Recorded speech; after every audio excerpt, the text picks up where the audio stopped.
Going to conferences can be a great thing for your business. It can be a great thing for you as well. You get away from the business and the hustle and bustle of the day-to-day for a few days, and you go learn some things, and you come back with a little bit of pep in your step, a little bit of recharge. But how do you get the most out of these conferences? How do you make them be the best bang for your buck for you and your business? That's what we're talking about today, is really how to build a game plan, make sure that you're able to get the most out of these conferences without completely irritating your team when you get back. Let's get into my best practices for going to conferences, and stick around to the end of the video. We'll talk a little bit more about peer groups as well, getting the most out of that relationship. First tip, review the agenda early. Understand what's going to happen at the conference. You know what the speakers look like, you know what the topics are going to be, and pick a topic or two that you really want to focus in on. If you go to topics all over the place, finance and leadership and M&A and the latest and greatest tech thing, like you're kind of all over the place, you could easily find yourself in a situation where you have 75 different things you want to do when you get back, and that can be a challenge. The other thing is that if you focus on a topic or two, there's usually going to be a number of different sessions on a single topic. And by focusing on one or two different topics, you can get different viewpoints and different ideas from other folks about how to move that thing forward in your business. Oftentimes what I would do is I would say, I want to focus on finance this time. I want to get my brain around finance and metrics and all those kinds of things. I go to several different topics about finance or legal or mergers and acquisitions. Specifically, when we were doing some merger stuff, I really wanted to get my brain around what's going on and hear from different voices in the industry about it. So if you have a big topic you're trying to solve for, make sure you go to those types of topics as much as you possibly can. The second piece here is that if you have multiple people coming to the conference, make sure you're not all in the same room all the time, right? It's kind of fun to hang out with your people that you work with and all those kinds of things. And maybe do that during the general session. When you're in the breakout portion of the agenda, make sure that you aren't all just end up in the same room. Now, if there's really only one topic that you want to listen to at that point, I guess that's fine, but do your best ahead of time to coordinate where you're going to be, so that way you're not all in the same places at the same time. So the next question is, what do you do when there is a lull in the schedule? What happens when you don't have a session you want to go to or whatever else? I think there's a couple different options. First option, probably my favorite one, go sit by the pool, take a breath. You don't need to be on all the time. Second option, go do some networking. Oftentimes when I'm at these conferences, there are people I don't get to talk to very often. Sometimes you end up with the same session that's a lull, and you just go grab a coffee with them, or go sit by the pool with them, and just sit down and network, build your network out, talk to them about what's going on in their world, those kinds of things. Third option is take a look at who's speaking at the different other sessions that are out there. There are a number of people that I will go listen to a session from, even if it's not really what I'm looking for, because I know that they're going to deliver a good session, they're going to have some good content. It's going to be worth my time to go to this thing, even if it's not exactly what I was looking for at that conference. The bottom line here is you don't need to feel bad for taking a little bit of downtime during your conference experience. That's actually, frankly, part of the deal. Next tip, take notes and review them and consolidate them after the conference is over.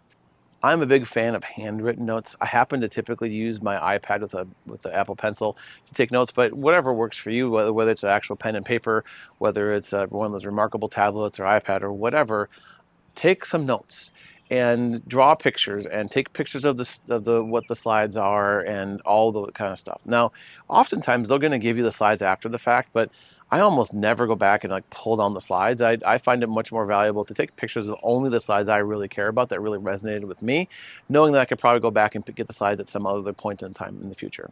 Just take notes, just stream of consciousness, thoughts that come to your mind, all those kinds of things, right? Just normal note-taking stuff. Here's the key thing though, is you really want to take some time to process those notes and think about what you learned after the session is over. Now that could be on the plane home, that could be in the evening in your hotel room, that could be during a session you take off, right? The idea is that you want to think about what you learned, think about how that might play into practice with you and your business, and make any to-dos or things to talk about or things to investigate when you get home, right? The thing is to process these notes at a later time. Next tip, work the vendor pavilion, but don't just go aimlessly around the vendor pavilion. If you are looking to hear about a product or learn about some things, make sure you target your time in the vendor pavilion that way. The vendors that are there would love to have meaningful conversations with people more than when you kind of like walk up to the booth and you try to give them the bare minimum to get a t-shirt or whatever they're handing out. You kind of hiding behind the idea around like, hey, I'm just trying to get what's on the table behind you. I don't really want to talk to you. Now, sure, you're going to do some of that because that's just what we typically do. But if there's a product or a service or something you want to like learn about, have those meaningful conversations with those vendors. It makes their time on the floor go much faster, and you're going to learn some stuff, right? So just like be humans with these vendors, have conversations, especially if it's a thing you're interested in, and don't forget to kind of target the things you're trying to learn. Much like the breakout sessions, target the vendors you're talking to. One of the benefits of spending some time at the vendor pavilion is that you can talk to a number of vendors that do the same thing, right? And that the cool thing here is that if you're looking for a new service or a product, you're able to talk to multiple vendors in succession that are offering the thing you're looking for. Now, here's the thing: is you don't want to just go in and look at feature lists and those kinds of things. Recently, I was on Paxate Academy Live, and we talked a lot about picking products the right way, which is you understand your business requirements and your security requirements. You kind of write those two things down. Then you think about what the deployment effort is and who's going to have to be involved, and also how to understand the money side of the equation. How are you going to build margin in and all those kinds of things. You can put all that stuff together as you're trying to select these products versus looking just at the feature list. If you're getting some value out of this video, I would love it if you'd hit that like button for me. Next tip, it's all about the networking. Being at a conference with a bunch of other human beings gives you opportunity to talk to people, get to meet some new people. Building out your personal network is never a bad thing, so spend some time doing it. Now here's the key: as you build these contacts, make sure you do something to remember them so that way you follow up after the conference is over. It's one thing to have a good conversation with someone at these conferences, but it's a different thing entirely to actually like build a relationship with that person. Now, if you don't want to build a relationship with the person, fine, don't worry about it. But if you do, you're going to need to take some action. So the first thing I would do is take a picture of them and their badge if you can, or get their business card, like one of those couple things, and then set yourself a reminder to do whatever it is in your organizational world to reach back out to them after a week or two. So, hey, I was really great to meet you at conference X.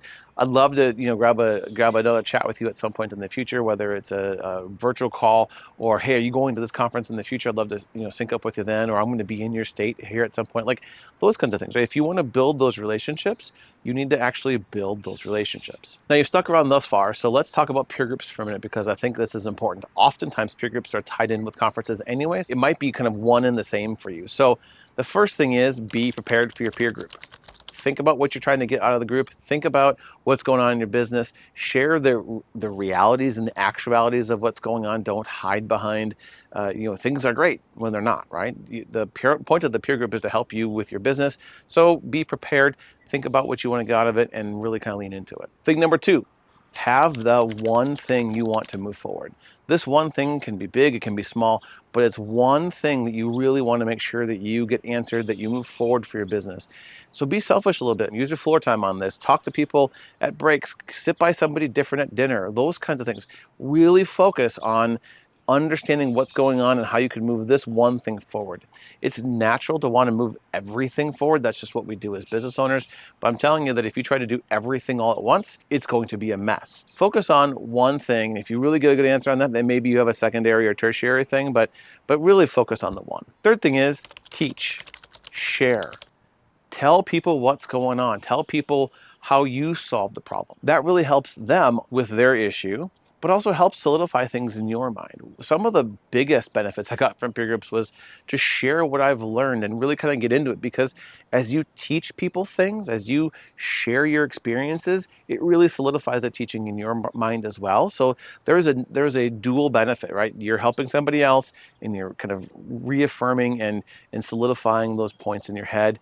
And oftentimes you're going to have an opportunity to think about how you might improve whatever that happens to be, because you've now thought about it differently. You've explained it to somebody else.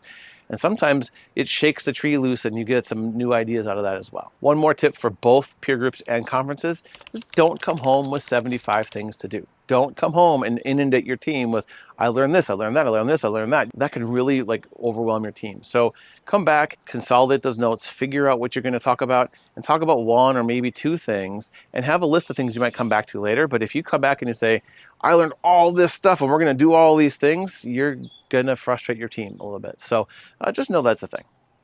Thank you for coming on this ramble with me, and hope to see you in the next one. If you thought this video was good, check out this one.